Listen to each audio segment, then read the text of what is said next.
12 जणांचा बळी घेणारा सोनबा नावाचा बिबट्या अखेर आज मारला गेलेला आहे आणि इतक्या दिवसाची दहशत आज मात्र संपलेली आहे.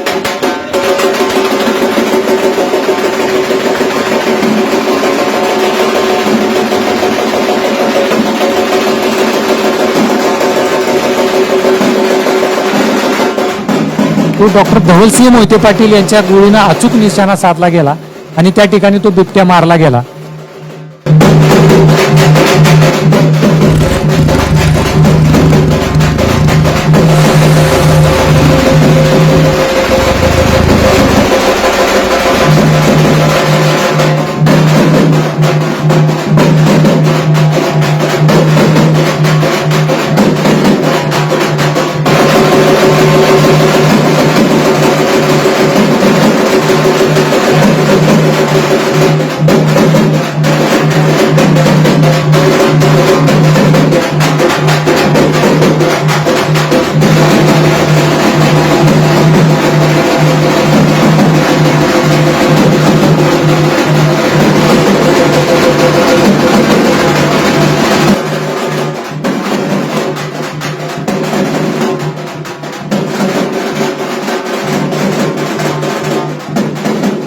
यानंतरची विनंती महेंद्र पाटील यांना, त्यांनी आपलं मनोगत या ठिकाणी व्यक्त करावं. आजच्या या कार्यक्रमाच्या निमित्तानं उपस्थित असलेले जिल्ह्याचे नेते माननीय धवलदादा, उपस्थित जिल्हा परिषदेचे अध्यक्ष अनिरुद्ध कांबळे, केमचे सरपंच अजितदादा तळेकर, वांगीचे सरपंच, उपसरपंच, मार्केट कमिटीचे सभापती बनगर सर, धनी साहेब, भारत अण्णा साळुंके सर, अण्णा बबन आप्पा आणि उपस्थित सर्वच व्यासपीठ. मी एक तुम्हाला सांगतो की पूर्वी माणसं म्हणायची की काय काय म्हणून सत्कार करायचा, बरं काय वाघ पीक मारला का, अरे मारलाच की वाघ, काय केलं मागच मारला म्हणून तर सत्कार आहे. दुसरी अशी गोष्ट आहे की त्या ज्या दिवशी आपण 3 शूट केले, ज्या वन विभागाच्या अधिकाऱ्यांनी 3 शूट केले, त्यावेळेस पण मी तिथंच होतो आणि त्या ठिकाणी ते शूट करत असताना तो 80 फूट मोकळी अंतर होतं. त्या 80 फुटामध्ये तो फक्त 2.5 ते 3 सेकंद फक्त राहिला होता आणि त्याची झेप साधारण 12 ते 15 फुटापर्यंत एक लांब जाते आणि तो 2.5 ते 3 सेकंदामध्ये तो कव्हर झाला आणि त्यांना मारताना सुद्धा अडचणी होत्या. म्हणजे पुढे माणसं आहेत, साईडला माणूस आहे का कोण, ह्या बऱ्याचशा गोष्टी विचार करून मारावा लागतं. एखादं मारत असताना दुसरं काय होऊ नये धोका, हा पण त्यांनी विचार केला, पण तो नेम त्यांचा चुकला असेल किंवा अजून काय झालं असेल त्या फंद्यामध्ये न पडता ज्या दिवशी दादा 2:30 वाजता आले, ज्या दिवशी घटना घडणार त्या दिवशी सकाळी पहाटे 2:30 वाजता आले दादा. माझा तर काय फोन घरामध्ये असल्यामुळे लागत नाही, नागू मंगोडेचा लागला. नागू मंगोडे, रामा सर पण जरा उशीर आले आणि त्यांनी अक्षरशः 30 ते 35 केळीच्या बागा सगळ्या फिरले. म्हणजे कुठं त्याचा मागमुख सापडतोय किंवा कुठं माग सापडतोय, तर त्या ठिकाणी त्यांना जवळजवळ निम्म्याच्या वरती सगळ्या केळीच्या बागेमध्ये त्याचे माग सापडले. माग सापडत असताना दादांनी सांगितलं की माग आहेत, पण मला सौदानी सांगितलं होतं, सौदा नलवडे, की माग आपल्या त्यांच्या शेताचे म्हणजे सौदागर नलवडेच्या वरच्या शेतामध्ये आहे. तो बिबट्या रात्रभर आहे, म्हणजे 2:30 वाजता त्यांनी पाहिलेला होता आणि त्या ठिकाणी बिबट्या आहे असं त्याचं म्हण. मी दादाला 3 वाजल्या 3:30 वाजल्यापासून म्हणलं दादा आपण जाऊ तिकडं. दादाची एक टीम होती, ती इकडे डिझेल भरण्यासाठी आली आणि मग मी दादांना म्हणलं चला आपण जाऊ तिकडे. दादा म्हणले येऊ द्या टीम, आपण आज त्याचं संपवू, विषय संपवून टाकू. मग नियोजन काय केलं, तर काय केलं, कसं केलं, तर ते थोडं एक मी त्याचं साक्षीदार आहे म्हणून मी तुम्हाला सांगतोय की त्या ठिकाणी ज्या दिवशी दादांना म्हणलो ती लोक आली, तिथं आल्यानंतर आम्ही 5 मिनिटं फक्त वेळ घेतला आणि 5 मिनिटांमध्ये सगळी तयारी पूर्ण केली. दादांनी 2 गाड्याचं नियोजन केलं, माझ्यामध्ये माझी पण 3री गाडी होती. ज्या दिवशी बनगर सरांच्या वस्तीपासून आम्ही निघालो त्या दिवशी दादा टपावरती बसले म्हणजे आमचं अगोदर बोलणं झालंच होतं की आपल्याला टपावरती बसायचं. आम्ही विचारलं दादा टपावरती का बसायचं, तर म्हणजे आपण नेमबाजीमध्ये किंवा उगच कुठून तरी उठायचं आणि काहीतरी करायचं असं नाही. तर त्या टपावर बसल्यामुळे काय होतं, त्या ज्या गनच्या रेंज आहे ते साधारण 1.5 किलोमीटरची रेंज आहे. म्हणजे 1.5 किलोमीटरचं रेंज मधला तो वेध घेऊ शकतो. मग ते 1.5 किलोमीटर मध्ये तुम्ही 10 माणसं जरी उभा केलं तर त्या 10 माणसाच्या मधनं सुद्धा जाऊ शकते. म्हणजे एवढ्या रेंजचे ते बंदूक आहे. मग दादांना म्हणलं का, तर त्यांनी दादांनी असं सांगितलं की ज्यावेळेस एखादा आपला प्राणी येतोय, बिबट्याला आपल्याला मारायचंय, तर तो ज्यावेळेस वरून मारतो त्यावेळेस ती गोळी खाली गेली पाहिजे. त्याच्यात पोटातनं असेल, डोक्यातनं असेल तर ती जमिनीतून खाली गेली पाहिजे. आणि म्हणजे एवढा विचार त्यांनी केला आणि म्हणून ते लक्ष साध्य झालं. तिथनं सरांच्या तिथून निघालो. आमच्या वस्तीच्या खालनं जायचं होतं. मी अचानक रूट बदलला. रामभाऊला सांगितलं की तिकडून खालनं नको, मधून चल. मंगोळी वस्ती सोडली आणि मधनं भोसलेंच्या तिथनं वरती गेलो. योगायोग जुळून आला. सौदागर पुढून आलेलाच होता. सौदागरनी सांगितलं की रात्रीचा जो पॉइंट आहे 2:30चा तिथं दाखवू. वन विभाग तिथपर्यंत काही पोहोचलेला नाही. कोण सुद्धा आतमध्ये जायला सगळीजण घाबरतात. काळोख आहे आतमध्ये अक्षरशः. आणि त्या ठिकाणी जायचा विचार केला आणि आम्ही आतमध्ये गाड्या घातल्यानंतर तिथं उतरायचं म्हणलं की निरोप आला की खाली आबा नलवडेच्या शेतामध्ये दिसलाय. आम्ही त्या गाड्यांना उतरता डायरेक्ट त्याला वळण घेतलं. 1/2 किलोमीटरचं साधारण वळण असेल तसंच घेतलं. गेलो तर पुढे गेले की त्यांनी राखोंड्याच्या शेतामध्ये बिनूनीच सांगितलं राखोंड्याच्या शेतात आत्ताच गेलाय तिथनं. मग त्या ठिकाणी न जाता त्याच्या मागे न जाता त्यांनी राखोंड्याच्या शेतामधनं खाली दुसरं केळीचं होतं तर त्या केळीच्या शेतामध्ये गेला. दादांनी आम्हाला सकाळी बसल्यानंतर सांगितलं होतं की आपल्याला त्याला पाठीमागून नाही गाठायचा तर त्याला समोरून गाठायचा. त्या पद्धतीचं नियोजन. मग मी, रामा आणि नागू 3 जण होतो. दादांनी म्हणले स्थानिक काहीतरी इथं आम्हाला सगळेजण तुम्ही असले पाहिजेत. अंतर्गत रस्ते त्यांना माहीत नसतात इतरांना. तर त्यामुळं आम्ही त्या गाडीमध्ये बसलेलो होतो. अक्षरशः मी त्या आपल्या शिवच्या रस्त्याने खाली मंदिरापर्यंत गेलो. मंदिरातनं वर गेलो आणि राखोंड्याच्या शेतामधनं वरती घुसलो. डायरेक्ट त्याला आडवं जायचंय ना. मग ते आडवं गेल्यानंतर आम्हाला 1/2 किलोमीटर अंतरून ती पुढे पळायला दिसला. मग नागू म्हणला बघा गेलाय पुढं. ड्रायव्हरनी गाडी लगेच ओढली. बाकीच्यांना काही दिसलं नव्हतं पण नागूनी आणि रामानी पण बघितला होता. गाडी पुढे घेतली. दादांच्या मित्रांनी त्यांना बरोबर सांगितलं बघा इथं काहीतरी खसफस करतोय. त्यांनी तो वळून आला, त्या शेतामधनं वळून आला आणि 10 ते 15 फूट राहिला असेल त्याचा अटॅक करण्याचं पद्धत होती की तो खाली वाकून अटॅक करणार. तेवढ्या दादाचा शूट त्याच्यावरती बसला. मी दादांचं कौतुक एवढ्यासाठी करतो की नेम एका गोळीमध्ये तो 80% खलास झाला होता. दुसऱ्या गोळीमध्ये तर 100% मिळाला तो. आणि तिसरी मारली की आपला रामा ड्रायव्हर त्यांचे उतरून नागू ही त्याच्याकडे बिबट्याकडे पळायला लागले. दादा मीच म्हणलं दादा अजून एक घाला. म्हणजे अजून जर तिसरा काही कुणी अटॅक केला आणि एखादा अजून इथल्या इथं जाऊ नये आपला माणूस कोण तर मग ती तिसरा केल्यानंतर त्याचा विषय तो संपून गेलेला होता. अशी हे थोडं जी घटना घडली ती सांगायची होती. या बिबट्याने या तालुक्यातच नाही तर अख्ख्या ह्या 4-5 जिल्ह्यामध्ये खळबळ माजवली होती. इतकी खळबळ की असं भयंकर. पण आता ते तुम्ही वर्णन करा की त्या माणसाला कसं मारलं. अक्षरशः ती माणूस रडत होता तिथं. म्हणजे गेलो आम्ही त्याच्या घरची सगळी रडत होती दादांजवळ की दादा तुम्ही इतरांचे प्राण वाचवले. ज्या बाईच्या घरी गेलतो त्या बाईच्या घरी आपण विचार केला तर त्याच्या 3 मुलं आहेत. ती लहान मुलं आणि ती अक्षरशः येऊन दादांपाशी रडायला लागली. दादा म्हणले तुम्ही आणखीन इतरांचे तुम्ही प्राण वाचवले त्याबद्दल तुमचं खरंच कौतुक करावं लागेल. ते म्हणजे कमी म्हणजे इतकं चांगल्या पद्धतीचं दादा वर्षाव होतोय. पण माझी एक विनंती की काय पत्रकारांना असू द्या काय असू द्या की एवढं मोठं काम जे 12 माणसांना त्या बिबट्याने मारलं त्याला दादांनी खलास केलेलं आहे. हे तर काय सत्य. काही लोक असं म्हणत होते की दादांनी मारलीच नसेल गोळी वन विभागाने मारली. अरे आम्ही साक्षीदार आहे. आम्ही काही व्हिडिओ शूटिंग काढायला पाहिजे होते का तिथं की बाबा दादांनीच मारलंय हे करून दाखवा. हे गोष्ट नाही.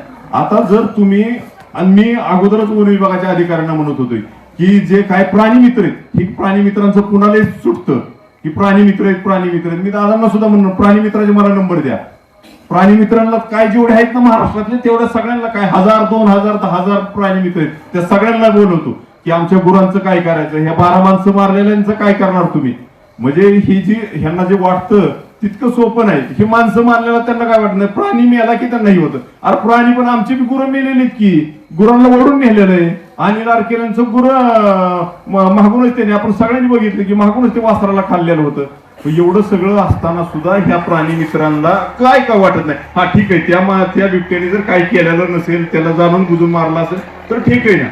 जर मला अशी या ठिकाणी एक विनंती करायची, त्या ग्रामपंचायतीच्या वतीने असू द्या, सगळ्या ग्रामपंचायतीच्या वतीने, करमाळा तालुक्याच्या वतीने आणि महाराष्ट्राच्या वतीने मी आपल्या मुख्यमंत्री, उपमुख्यमंत्री यांनी त्यांना अधिकार दिलेले होते की तुम्ही मारून टाका. मग अधिकार दिले, त्या माणसांनी जबाबदारीने तो बिबट्या ठार केलेला आहे आणि अनेकांचे प्राण वाचवलेत. तर महाराष्ट्राच्या वतीनं मी आता या ठिकाणी जाहीर करतो की त्यांनी धवलदादांना शौर्य पुरस्काराने सन्मानित करावं अशी या ठिकाणी मी विनंती करतो.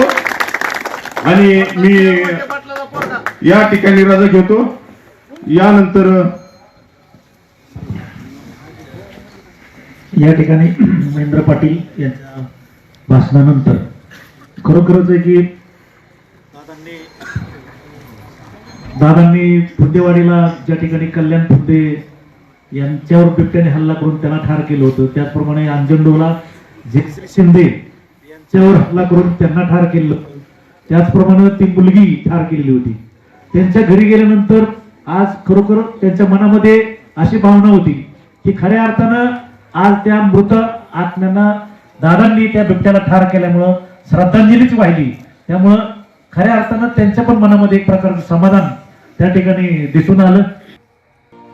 बाप्पासाहेब जर असते ना तर मला वाटतं त्यांच्या इतका आणि वहिनी साहेब आहेत त्यांना जो आनंद झाला त्याच्यापेक्षा सुद्धा ज्यादा आनंद आमच्या पप्पासाहेबांना झाला असता. का बेटा असावा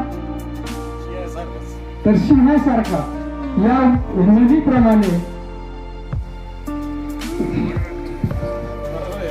आदरणीय अण्णांना पप्पासाहेबांच्या आठवणीनं थोडं देवरून आले. धन्यवाद अण्णा. योग्य शब्दामध्ये आपण या ठिकाणी पप्पासाहेबांनी धवलदादा यांच्याबद्दलचे ऋण व्यक्त केलं. या ठिकाणी ग्रामपंचायत बिटरगाव आणि ग्रामपंचायत डोकरी या दोन्ही गावाच्या वतीनं आदरणीय धवलदादांना मानपत्र प्रदान करण्यात येणार आहे.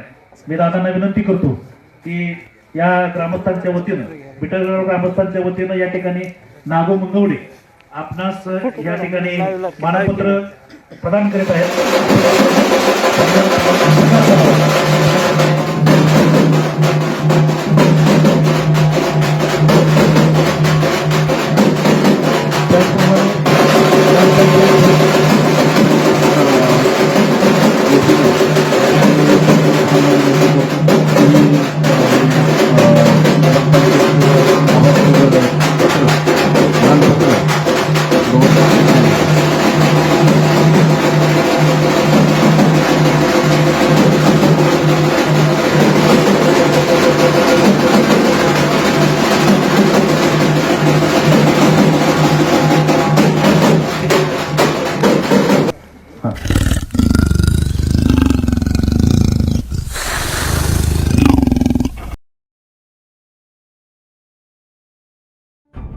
नमस्कार, मी पत्रकार निनाद पाटील, माळशिरस तालुका पत्रकार संघाच्या आपलं सहर्ष स्वागत करत आहे. करमाळ्यातील थरार या विषयावर आपण डॉक्टर धवलसिंह प्रतापसिंह मोहिते पाटील, माळशिरस तालुका पत्रकार संघाच्या लाईव्ह येत आहेत. करमाळ्यामध्ये ज्या बिबट्याने हायदोस घातला होता त्या बिबट्याला आपल्या अचूक गोळीने निशाणा साधणारे डॉक्टर धवलसिंह प्रतापसिंह मोहिते पाटील आज आपल्याशी माळशिरस तालुका पत्रकार संघाच्या फेसबुक पेजवर लाईव्ह येत आहे. सर्वप्रथम डॉक्टर धवलसिंह मोहिते पाटील यांचं मी माळशिरस तालुका पत्रकार संघाच्या वतीनं बुके देऊन सर्व पत्रकार बांधवांच्या वतीने या ठिकाणी स्वागत करतो.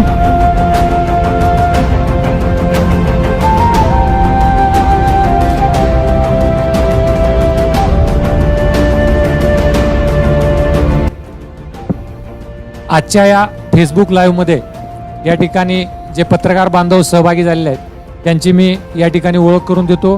सर्वप्रथम LD वाघमोडे, दैनिक लोकमत, त्याचबरोबर दैनिक पुण्यनगरीचे उदय कदम आणि दैनिक जनमतचे बंडू पालवे या ठिकाणी मी त्यांचंही या ठिकाणी स्वागत करतो आणि LD वाघमोडे यांना विनंती करतो की आजच्या या चर्चेला आपण सुरुवात करा.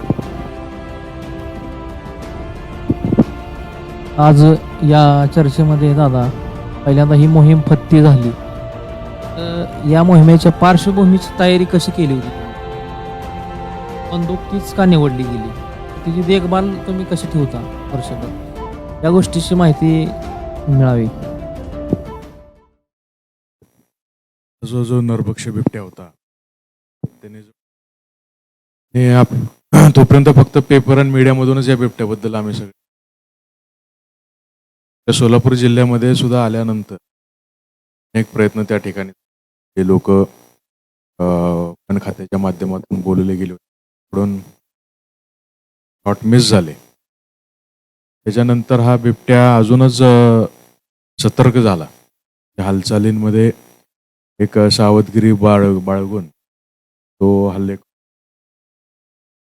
जेव्हा मिळतच नाही अशी परिस्थिती निर्माण, कोणीतरी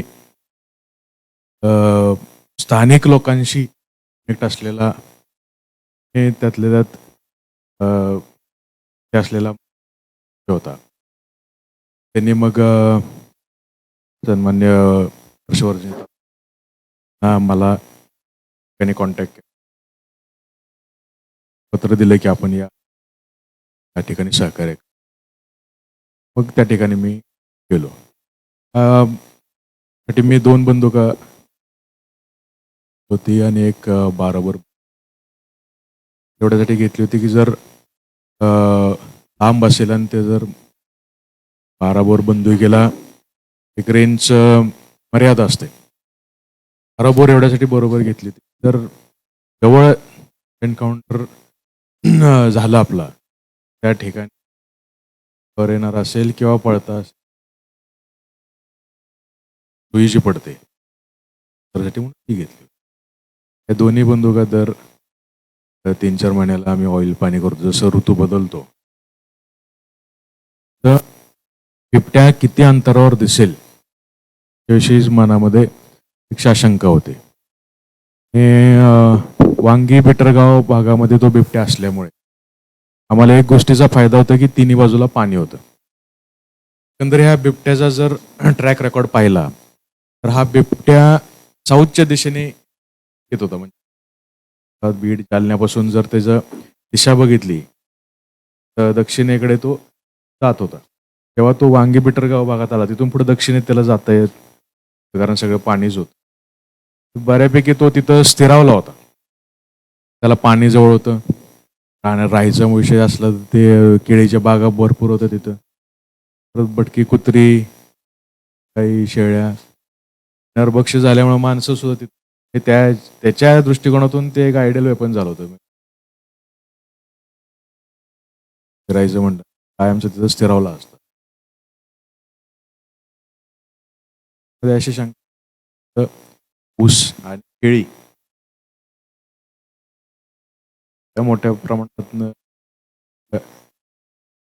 एरिया होता, त्यात शोधून आव्हान होतं. दादासाहेब, एक असा प्रश्न आहे की नेहमी आपण संवादात बोललं जातं की नाद केला पण वाया नाही गेला. पण तुमचा हा जो छंद आहे, या छंदातून एखादं असं समाजहिताचं काम होईल असं कधी वाटलं होतं का? मी लहानपणापासूनच म्हणजे जवळजवळ 10वी पासूनच पिस्टल शूटिंग मध्ये होतो. मी महाराष्ट्र रायफल असोसिएशन मेंबर होतो तेव्हा. आता मी नॅशनल रायफल असोसिएशनचा मेंबर आहे. मग त्या स्पोर्ट शूटिंग मध्ये मी पहिल्यापासूनच राहिलेलो आहे. एक स्पोर्ट्स म्हणून आजपर्यंत आम्ही खेळत होतो. वाटलं नव्हतं की असे हा बिबट्या आपल्या भागामध्ये आला.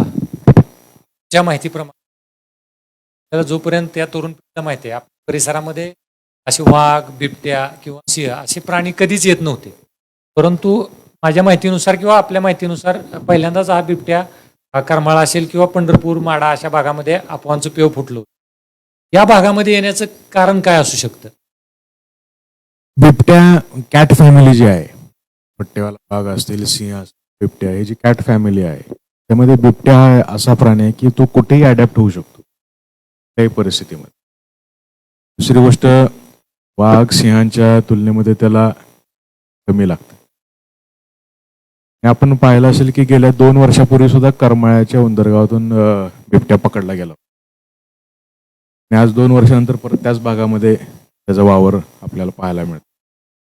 माझ्या माहितीप्रमाणे मध्ये पेपरमध्ये वाचलं होतं पंढरपूरला सुद्धा एक द्राक्ष नाही पकडला होता बिबटे पंढरपूर ट्रॅपमध्ये.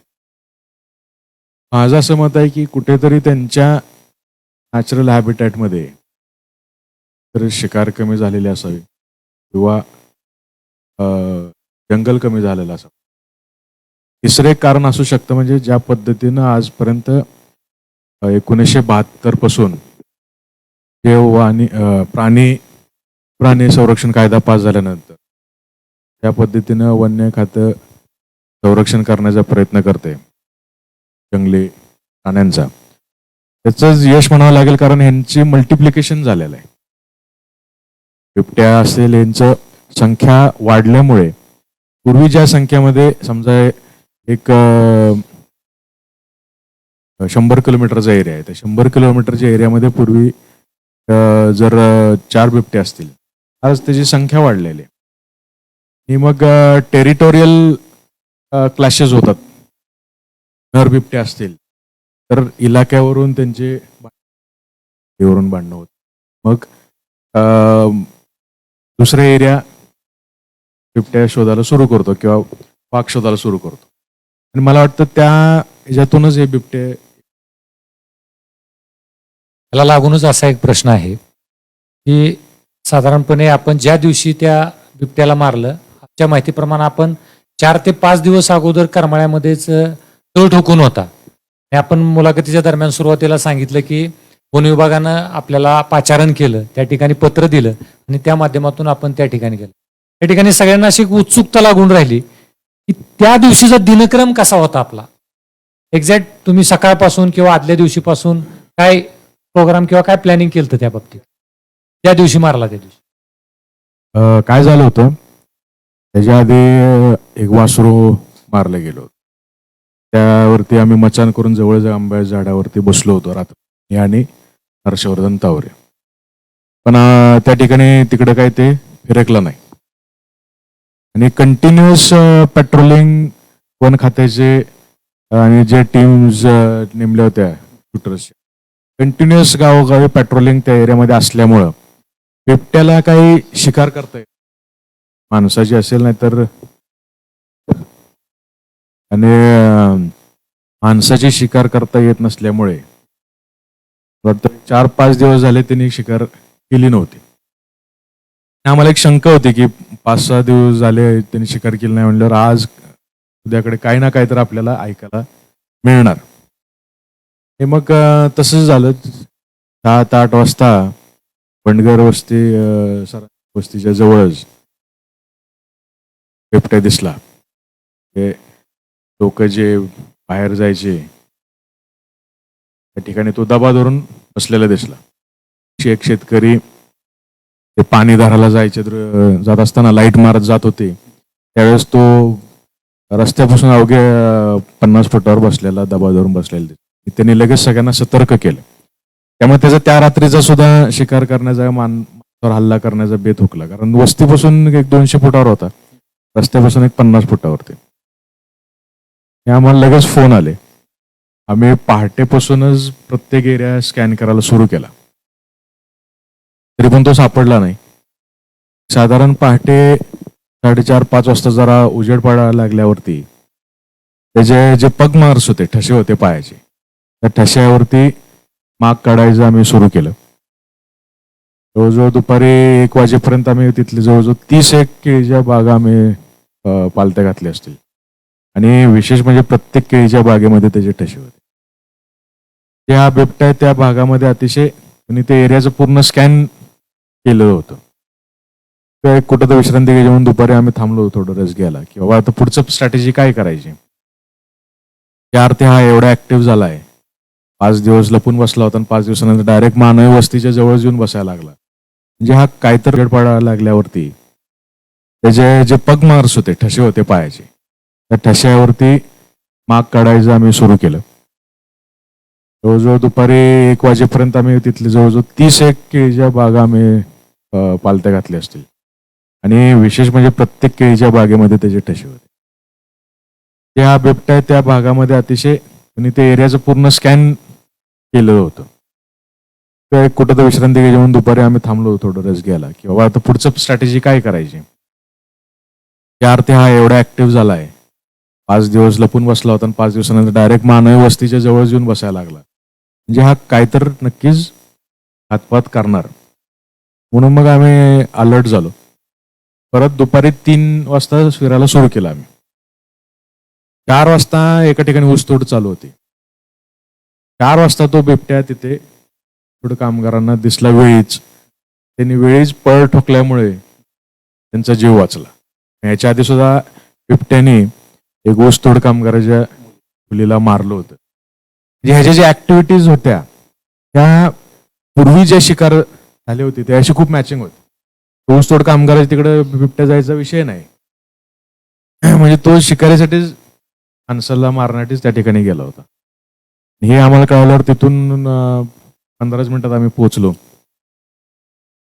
आम्ही पोहोचतोय तोपर्यंत त्यांनी ते उसात तोडी घेतली. त्याच्या पाठलाग माझे मित्र जुबिन पोस्टवाला आणि पृथ्वीराज जगदाळे त्यांनी लगेच उसाच्या बाजूला कडं केलं.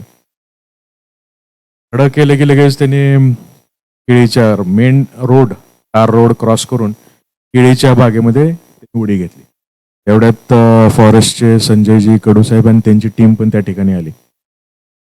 जी केळीची बाग आम्ही फिरली होती ती प्रचंड मोठी होती. ते सुई शोधण्यासारखं काम 4-5 एकर जास्तीच असतं. 10 एकराची बाग.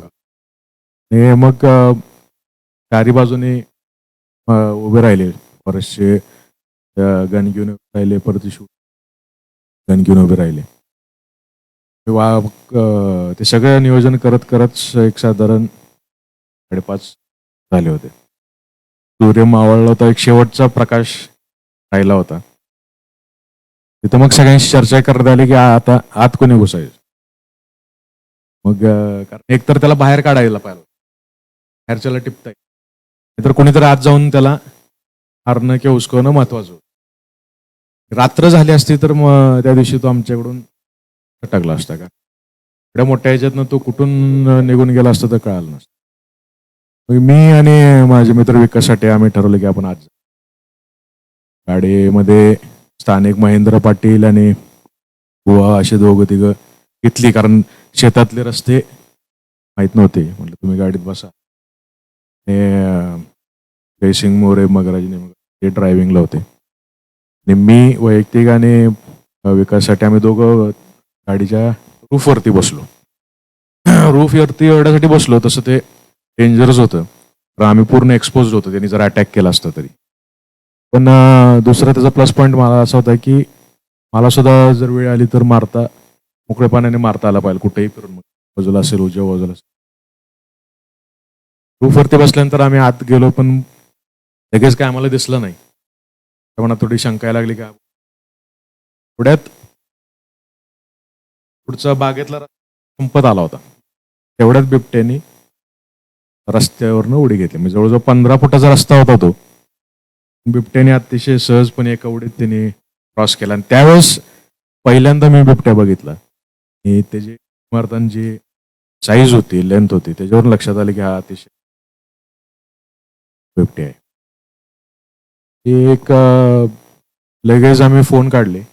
उजव्या साईडला जे शिकारी आणि ऑफिसर्स फॉरेस्ट उभे होते त्यांना कळवण्यासाठी की हा तुमच्या बाजूला येतोय. तोपर्यंत गाडी आम्ही त्या स्पॉटपर्यंत नेली जिथे उडी मारली होती. तो बिबट्या एक साधारण 50 फूट आत गेला होता.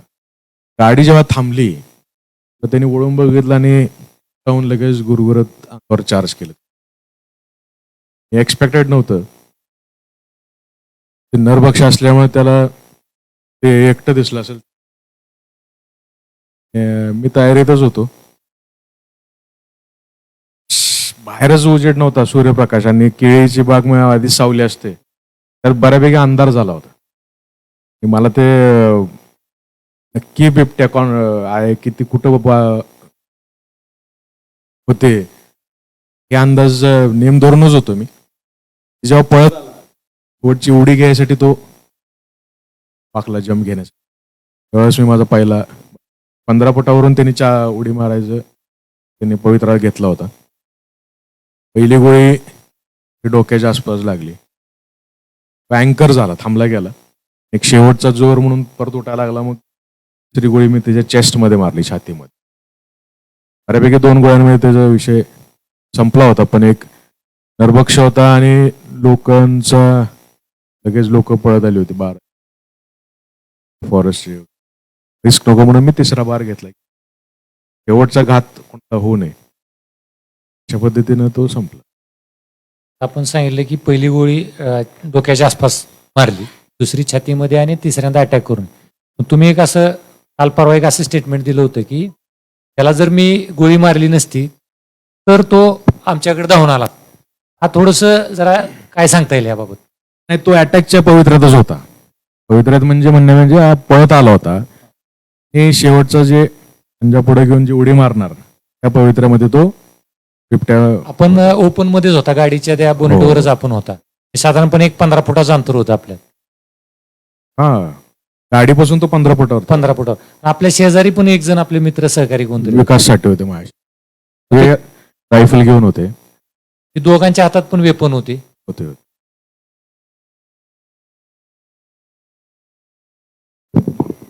दादा एक असा प्रश्न आहे की ज्या वेळेला ही मोहीम झाली त्याच्यानंतर एक सोशल मीडियावरती एक फोटो व्हायरल होतोय आपले लोकनेते प्रतापसिंह मोहिते पाटील साहेबांचा, की त्यांच्या हातामध्ये एक छावा आहे. त्या फोटो मागचं नक्की रहस्य काय? फार जुना फोटो आहे तो. आम्ही लहान होतो तेव्हा काही नियम वगैरे सगळे वेगळे होते. होता त्यांच्याकडे छावा बिबट्याचा, धाडसे होते त्यामुळं तो म्हणजे जसं आपण आपल्याला हाऊस आहे, आपल्याकडे काय मोठमोठे संत तुकाराम महाराज पालखीला आपल्यातल्या अशोका जात पुढे आपण पाठवता. त्या पद्धतीनं लोकनेते प्रतापसिंह मोहिते पाटील साहेबांनी तो छावा सांभाळलेला होता का असं? हा, होता त्यांच्या. पुण्याला शिकायला लहानपणापासून होतो, पण तो त्यांचं सगळं ऐकायचं. माणसाळेला तो छावा. त्याला लागूनच असा एक माझा प्रश्न आहे की महाराष्ट्रातील जी काय मातब्बर घराणी आहेत, आपलं मोहिते पाटील किंवा विखे पाटील अशी जी घराणी आहेत, त्यामध्ये आपण अकलूजच्या मोहिते पाटील घराण्यामध्ये उच्च विद्या विभूषित आहेत. आपल्याकडं 2 डॉक्टरेट आहेत. आणि आपण ज्या क्षेत्रामधून ॲग्रीच्या क्षेत्रामधून शिकला गेला तरी पण आपल्याकडे जे काय जातिवंत घोडे आहेत, त्याचबरोबर काही श्वान देखील आपल्याकडे आहेत. म्हणजे ही आवड आपल्याला साहेबांपासूनच प्रेरणा मिळाली का आपण जोपासताय? हे वडिलांकडून माझे सगळे जे आवडी निवडी आहेत वडिलांकडून आल्या. त्यांच्याबरोबर त्यांनीच मला घोडसवारी शिकवली, बंदूक चालवायला शिकवली, कुस्ती पण त्यांनीच शिकवली. त्यामुळे त्यांना ज्या आवडी होत्या त्याच आवडी असल्यामुळे मला वडीलच एक गुरु म्हणून मिळाले. त्या ठिकाणी बऱ्यापैकी 3 क्षेत्रांमध्ये चांगली कामगिरी केली मी. जुनेक्याला जोडून प्रश्न आहे की साधारणपणे 1958 साली सदाशिवराव माने पाटलांनी नेवऱ्याच्या डोहामध्ये एक त्या ठिकाणी एक सुसर अथवा मगर अशा दोन्हीपैकी सुसर असा उल्लेख केला जातो, आमच्या वाचनात आलेला आहे. 1958 साली नेवऱ्याच्या डोहामध्ये त्या ठिकाणी एक सुसर होती आणि त्या ठिकाणच्या लोकांना तिनं प्रचंड त्रास दिला होता. म्हणजे कुणाची जनावरं खाल्ली, काय माणसांवर हल्ले केले, पाळीव जनावर तिने अटॅक केला त्याच्यावर. त्यावेळेस सदभाऊ माने पाटील साहेबांनी त्या ठिकाणी ती मगर जाऊन मारली. त्यानंतर सदाभाऊंची किंवा आसपासच्या त्या गावातल्या लोकांनी मिरवणूक काढली गेली त्यांची. आणि त्यानंतर डायरेक्ट 2020 मध्ये म्हणजे 1958 नंतर डायरेक्ट 2020 मध्ये हा किस्सा घडला. या दोन्हीकडे आपण कसं पाहता किंवा मधल्या काळात एखादा काय असा किस्सा घडलेला आहे का? आमच्या ऐकून नाही तो किस्सा. नाही, हा योगायोगच म्हणावा लागेल. आधी कधी किस्सा घडला नाही कुठला. आणि परंतु तेव्हाचा तर काळ अजून नव्हता. आज बिबट्या लोकेट करायला एवढी मोठी यंत्रणा म्हणजे जवळजवळ 300-400 अधिकारी उपस्थित होते. त्यावेळेस त्यांनी एकट्याने जाऊन केली फार मोठी गोष्ट होती. वडीलधाऱ्यांचा आशीर्वाद तो योग मिळाला माझ्यासोबत. आज तिथे सुद्धा एवढे अधिकारी होते बंदुका घेऊन. तो माझ्याच अंगावर यावा आणि मला ती संधी मिळाली, हा योगायोगच म्हणा.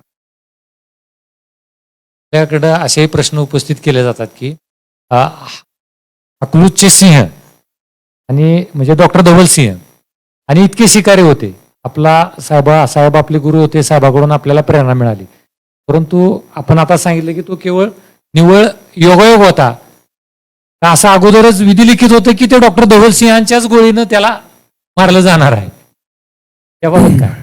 नाही, मी मुळात सगळे बाजू बाहेरून उभे होते.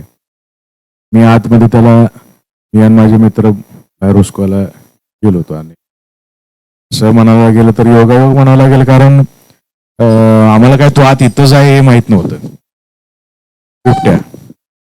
आणि त्यांनी जर चार्ज केला नसता माझ्यावरती, पळून गेला असता तर एखाद्याच मला त्याला टिपायला सुद्धा जमलं नसतं, संधी मिळाली नसती. तो माझ्या अंगावर आला, मला तो मारायला मिळाला, योगायोगच म्हणावं लागेल. या ठिकाणी असं बोललं जातं बोलताना की एखाद्या यशस्वी पुरुषाच्या मागं एक यशस्वी स्त्री असते, त्यांच्या अर्धांगिनी माननीय सौ उर्वशीराजे धवलसिंह मोहिते पाटील या ठिकाणी आपल्या विनंतीला मान देऊन या ठिकाणी उपस्थित राहिल्या, त्यांचंही मी माळशिरस तालुका पत्रकार संघाच्या वतीने या ठिकाणी स्वागत करतो.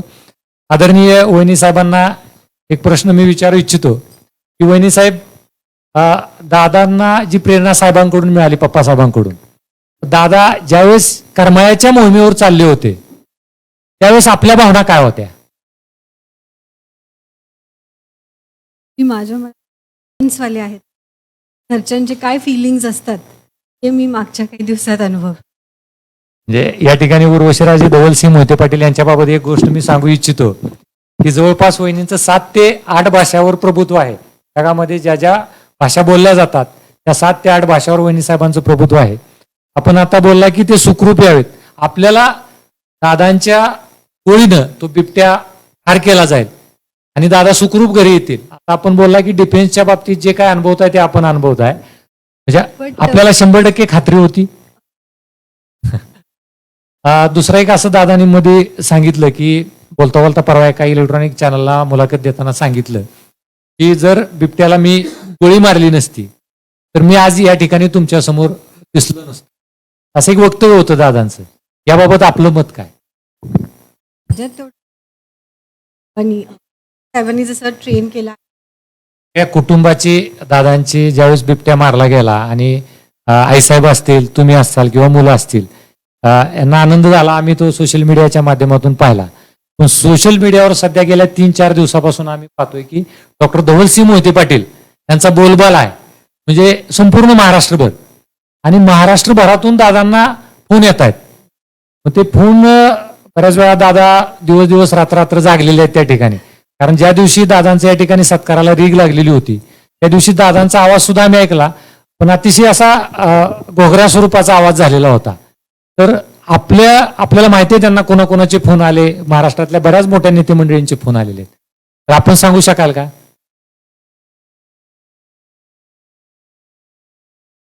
दादा आपण सांगा काय, आपल्याला अभिनंदनाचे संपूर्ण महाराष्ट्रातून जे फोन आले याबाबत काय सांगू शकाल? त्याने रणजितांना पाहू, आपले धीरज देशमुख साहेब, देशमुख, या सगळ्यांचे आले फोन.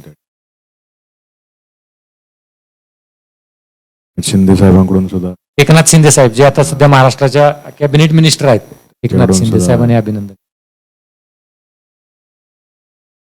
करमाळा आणि लोकनेते प्रतापसिंह मोहिते पाटील यांचं एक जुनंच नातं आहे. या नातं म्हणजे साहेबांनी त्या ठिकाणी भरपूर काम केले. इव्हन करमाळा असेल, मोहोळ असेल, पंढरपूरचे स्वर्गीय भारतनाना बालके असतील, राजन पाटील साहेब असतील, दिलीप सोपल साहेब असतील, तसं करमाळ्याशी साहेबांचं, प्रतापगडाचं आणि करमाळ्याशी एक असं जुनंच नातं आहे.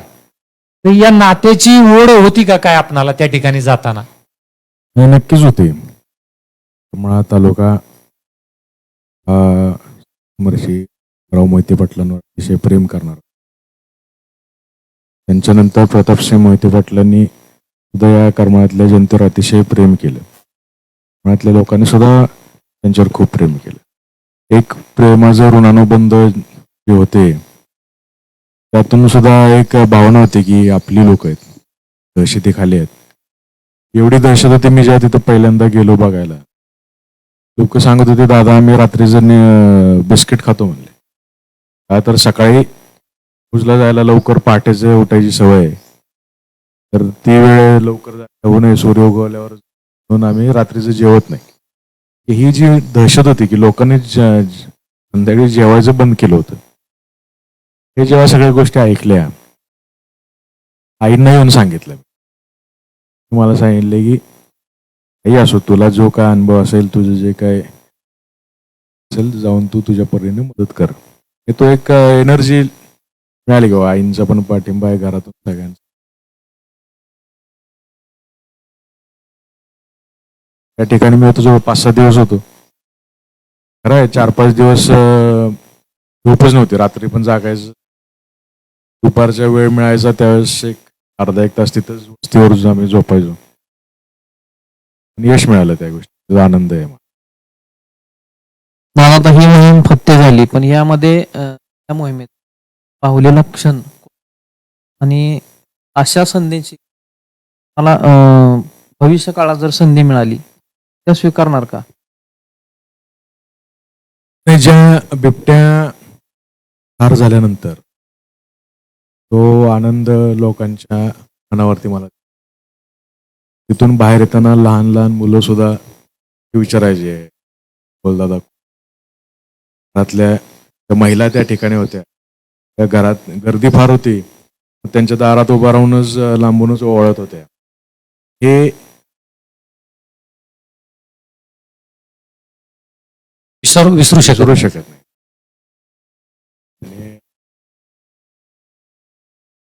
आणि त्यासाठी संरक्षणासाठी तशी वेळ आली परत शासनाने दिली तर जरूर करेन. परवानगी आपण म्हटला त्या परवानगीबाबत बोललं जातंय म्हणजे असं आम्ही वाचतोय किंवा इलेक्ट्रॉनिक माध्यम पाहतोय. या परवानगी बारामतीचे आपले सहकारी मित्र असतील हर्षवर्धन तावरे आणि त्यांचे 5 सहकारी होते. मग ते त्या परवानगी कशा स्वरूपाच्या दिल्या जातात आणि मग त्यामध्ये आपला सहभाग आपलंही नाव त्यामध्ये महाराष्ट्र शासनाच्या वतीने किंवा वन विभागाच्या वतीने त्यामध्ये होतं. हे कसं स्वरूप कसं असते? परवानगी निघाली ती हर्षवर्धन तावरेंच्या नावाने निघाली. त्यांच्याबरोबर 2 शूटर्स ते त्यांनी सिलेक्ट करायचे असतात. शूटर्स पुढे पाठवली. शिवराज जगदाळे यांच्या पण प्रत्येकाच्या नावाने अधिकृत परवानगी असते. जे 5-6 जण होते ते प्रत्येकाच्या नावाने अधिकृत परवानगी होती. त्यामध्ये आपले डॉक्टर धवलसिंह मोहिते पाटील यांच्या नावाने त्यामध्ये अधिकृत परवानगी होती. तसं पत्र वन विभागाकडून आपल्याला मिळालं. काल आम्ही एका मोठ्या दैनिकाला वाचलं की आपले सोलापूरचे जे वन विभागाचे प्रमुख आहेत धैर्यशील पाटील त्यांनी सांगितलं की डॉक्टर धवलसिंह मोहिते पाटील यांना तशा स्वरूपाचं पत्र दिलेलं होतं. हे पत्र असा नरभक्षक बिबट्या किंवा अजून कुठला एखादा हिंस्त्र पशु असेल तर शासनाकडून अशा लेटर इश्यू केले जातात त्याला मारण्यासाठी. त्या दिवशी कसं आहे सगळ्यात पहिल्यांदा शासन प्रयत्न करतं की त्याला पिंजऱ्यामध्ये पकडता आलं पाहिजे किंवा त्याला बेशुद्ध करता आलं पाहिजे. जर कॅज्युअलिटीज वाढत गेल्या त्याच प्रमाणात जर मारत गेला तरच मला वाटतं त्याला मारण्याचे आदेश निघतात. ते शक्यतो त्याला जीवन पकडणंच प्रायोरिटी वन असते. या बिबट्याच्या प्रसंगात सुद्धा त्यांनी ज्या कमी कालावधीत बळी घेतले ते केले ते फार अलार्मिंग होतं. मागचे सुद्धा ते मध्ये काय कुठली तर वाघीण मारली काय तर वर्षभरामध्ये काय तर 13 बळी घेतले. या बिबट्याने 1.5-2 महिन्यातच 12 लोक मारली आणि अनेक लोक जखमी केली. त्यामुळे याच्या नावाने ऑर्डर सापडत पण नव्हता. तो जो एरिया आहे सगळा वांगी पिटरगाव आपण जर जाऊन बघितलं तर सगळं ऊस आणि केळी त्यामध्ये तो सापडणं केलं होतं थोडा. आणि ज्या पिंजऱ्यांमध्ये अनेक ठेवले होते काही पिंजऱ्यामध्ये बकरे ठेवले होते काही पिंजऱ्यामध्ये बछडे ठेवले होते काही पिंजऱ्यामध्ये कोंबडी ठेवले होते. कुठेच अडकत नव्हता. पिंजऱ्याच्या लांबूनच फिरून निघून जायचा. हे त्याला त्या बकऱ्याने ह्याच्यामध्ये इंटरेस्टच राहिला होता. नरभक्षच झाला होता.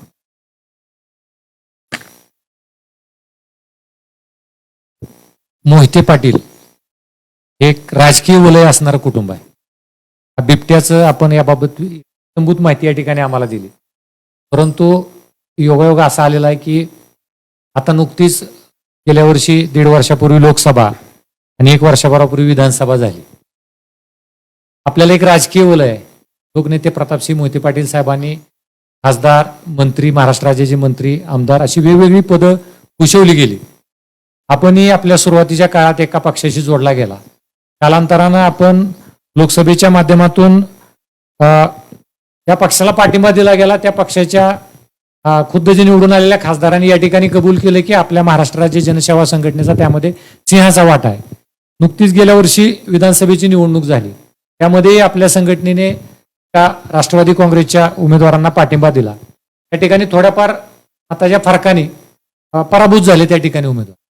परंतु आपल्याकडे लोक आशेने पाहत आहेत की डॉक्टर धवलसिंह मोहिते पाटील हे एखाद्या पक्षामध्ये किंवा एखाद्या पक्षाचं कधी अधिकृत प्रवेश करतायत किंवा कुठला पक्ष निवडतायत. मी मगाशी तुम्हाला सांगितलं, बिबट्या मला 50 फुटावर दिसला, तो अंगावर आला आणि मग टप्प्यात आल्यावर घेईन निर्णय लोक. आणि टप्प्यात येईल, परंतु बऱ्याच लोकांच्या अपेक्षा आहेत दादा, हा निर्णय कधी. त्यात विषय काय आहे, स्वर्गीय प्रतापसिंह मोहिते पाटील साहेबांच्या जिल्ह्यामध्ये आणि जिल्ह्याला जोडून असलेले जे तालुके आहेत यामध्ये अतिशय दांडगा लोकसंपर्क होता, परिवार आहे. मी साहेब गेल्यानंतर, मी काम केल्यानंतर, सुरू झाल्यानंतर त्यांच्या काही अपेक्षा आहेत माझ्याकडून. साहेबांचा मुलगा असल्यामुळे मला माझा एकट्याचा विचार करण्याची सवय नाही, लोकांचा विचार करण्याची सवय आहे. त्यामुळे त्यांना कुठं संधी मिळते, त्यांच्या शेवटी आपला कार्यकर्ता मोठा झाला तर नेता मोठा होतो, ही शिकवण प्रतापसिंह मोहिते पाटलांनी दिली. त्यामुळे त्यांना पण कुठे संधी मिळेल, फ्री हँड मिळेल, त्या ठिकाणी घेईन मी लवकरच. अनेक पक्ष आपल्या संपर्कात आहेत. राष्ट्रवादी काँग्रेस असेल, इव्हन भारतीय जनता पार्टी असेल किंवा काँग्रेस असेल, तरी पण आपल्या मताने आपण प्रायोरिटीनं किंवा शिवसेना असेल, चारही पक्ष सध्या महाराष्ट्रात आहेत. तर आपल्याला कुठल्या या चारही पक्षाकडून कुठल्या पक्षाकडून काय संपर्क झालाय का या दरम्यानच्या कालावधीमध्ये? विषय काय आहे की आपलं बिबट्याचा विषय आहे.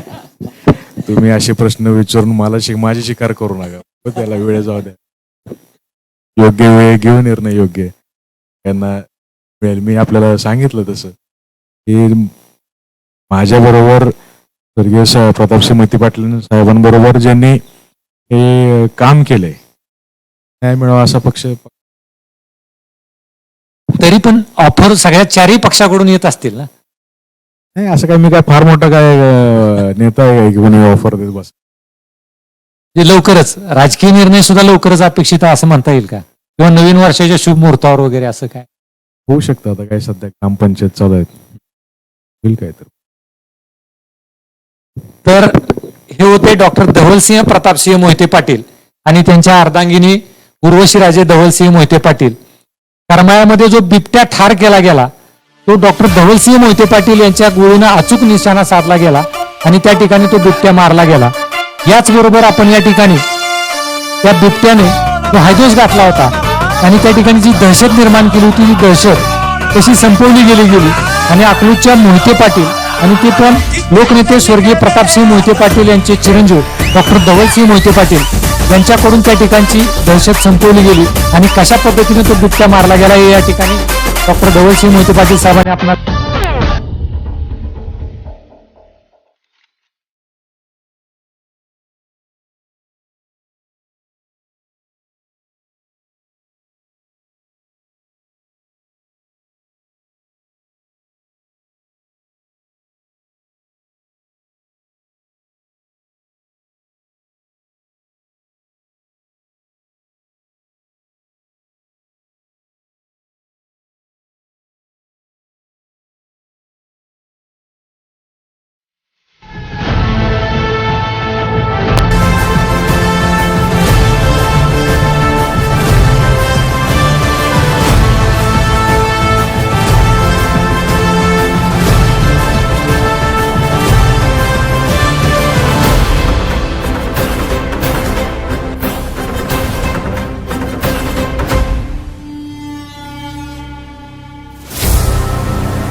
आमचा हा व्हिडिओ आपल्याला कसा वाटला हे आम्हाला कमेंटमध्ये आणि लाईक करून नक्की कळवा. आणि त्यासोबत व्हिडिओ जर आवडला असेल तर जास्तीत जास्त शेअर करा. तुमचा एक शेअर जास्तीत जास्त लोकांमध्ये सामाजिक संदेश सुद्धा पोहोचवेल. धन्यवाद.